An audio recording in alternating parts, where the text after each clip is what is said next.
नमस्कार बंधुरा अर्चना चैनेले आपनादेर स्वागत।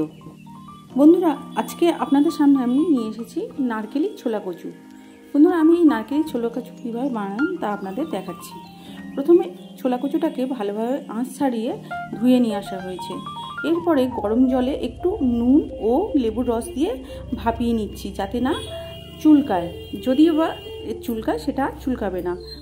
भापानो हये गेছে बंधुरा। एबारे आमि जल झरिয়ে নিচ্ছি ঝুড়িতে। एरपरे একটি নারকেলকে ছোট ছোট টুকরো করে মিক্সিতে আমি একটু কুড়িয়ে নেব। নারকেলটা আমাদের কোড়ানো হয়ে গেছে। এবারে চলুন অন্য প্রসেসে। কড়াইতে আমি প্রথমে সরষের তেল দিলাম, এরপরে দুটো শুকনো লঙ্কা ও পাঁচ ফোড়ন দিলাম। পাঁচ ফোড়ন ও শুকনো লঙ্কাটা ভালোভাবে ভাজা ভাজা হয়ে গেলে এইবারে আমি যেটা কচুটা জল ঝরিয়ে রেখেছিলাম সেটা আমি কচু শাকটা দিয়ে দিলাম, দিয়ে ভালো করে নাড়তে থাকলাম। কচু শাকটা তেলের উপরে মিনিট পাঁচেক ভালোভাবে নাড়ার পরে এবারে আমি এক চামচ হলুদ গুঁড়ো, এক চামচ লঙ্কা গুঁড়ো। বন্ধুরা লঙ্কা গুঁড়োটা আপনারা মানে কাঁচা লঙ্কাও ব্যবহার করতে পারেন বা বাটা লঙ্কাও ব্যবহার করতে পারেন। আমি গুঁড়ো লঙ্কা ব্যবহার করছি এখানে, আর আপনার স্বাদ অনুযায়ী দেবেন। এরপরে আমি চিনি দেব। আমি নুন এতে আর দেবো না, কারণ যেহেতু নুন দিয়ে আগে ভাপিয়ে রেখেছিলাম তাই আর আলাদা করে নুন দিতে হচ্ছে না।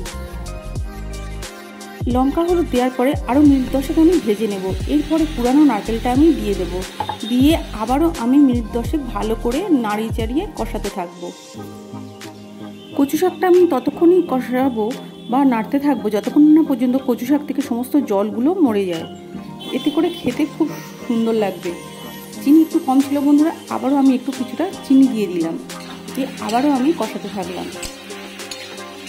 যখন দেখলাম কচু শাক থেকে সমস্ত জল টেনে নিয়েছে আর জল নেই, মরে শুকনো হয়ে গেছে, এবার ওপর থেকে আমি কিছুটা গরম মশলা গুঁড়ো ছড়িয়ে দিলাম ও কিছুটা সর্ষের তেল দিয়ে দিলাম, দিয়ে আবারও মিনিট পাঁচেক নেড়ে ছেড়ে আমি কচু শাকটাকে নামিয়ে নিলাম।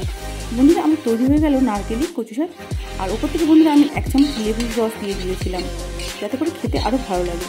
বন্ধুরা আমার এই রেসিপিটি আপনাদের যদি ভালো লেগে থাকে তাহলে অবশ্যই একটি লাইক ও শেয়ার করে দিন। আর যে সমস্ত বন্ধুরা আমার এই ইউটিউব চ্যানেলটিকে এখনও পর্যন্ত সাবস্ক্রাইব করেননি প্লিজ একটু সাবস্ক্রাইব করে দেবেন।